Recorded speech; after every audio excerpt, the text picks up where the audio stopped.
I'm not going to give you any stupid scarcity-based advice that's built specifically for people that have no self-belief, no belief that they can actually go on and accomplish anything in life. No, I'm going to give you 7 practical things that you can and should implement from today. So the first step, if you want to become a millionaire, is stop drinking. Now, I actually have a funny story about my first ever tattoo. It says, "My cup runneth over." Now, my cup runneth over means I have more than I need. I'm abundant, but it always used to serve a fun double purpose, because in the first few years of starting my business, I was not drinking. Now, whenever someone tried to get me to drink or try to encourage me to drink, of course, I politely declined. And first step, if you want to become a millionaire, is stop drinking. Now, I actually have a funny story about my first ever tattoo. It says, "My cup runneth over." Now, my cup runneth over means I have more than I need. I'm abundant, but it always used to serve a fun double purpose, because in the first few years of starting my business, I was not drinking. Now, whenever someone tried to get me to drink or try to encourage me to drink, of course, I politely declined. And if it kept going, I used to joke with people that didn't know me. I went, "Listen, I'm a recovering alcoholic. I can't drink." And of course, because I was young, they're like, "You're lying, you're joking." And then I used to show them this tattoo. And I used to say, "I have this tattoo that says my cup runneth over," because, you know, my cup was always overflowing with alcohol. And it was funny because at that point, they would always get super apologetic. So anyways, the reason I tell you this story is just because it brings back memories of the first couple of years of my business when I hadn't made $1 million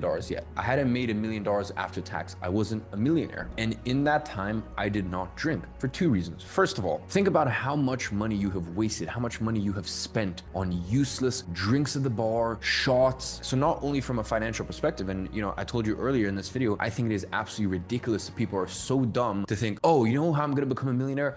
I'm going to save on my $4 coffee." It's honestly some of the stupidest shit I've ever heard, and I guarantee you any really high-level successful person will never give you advice like that. Whereas for alcohol, I would say don't spend money on it if you are trying to become the person that you want to become. Because listen, that's $4 compared to $40, $80, $150. You know, let's say you're having a fun night. You buy 5 cocktails for yourself, $15 a pop. Great, $75. Let's say you cover it for your friend. You get a little drunk, you get a little woozy, and you're like, "You know what? I'll get this one." Great, you've just wasted $150 on alcohol. And don't forget, you would have had to earn something closer to, depends on where you live, $200 to $250 in order to actually make that money, because the rest goes to tax. So not only have you spent all of this money on alcohol, you have then woken up with less capacity to think clearly and less capacity to actually make money and make your way to that millionaire status. Now, ladies and gentlemen, me at the stage that I'm at, I have a long track record in business. I have the most incredible team. Between all of my companies, I have over 150 employees. So luckily, if I want to have a drink here and there, it doesn't really change my life and it doesn't really affect things. When you get to a certain position in life, that doesn't mean that you should ever slow down. You still need to put your foot on the gas. But what it does mean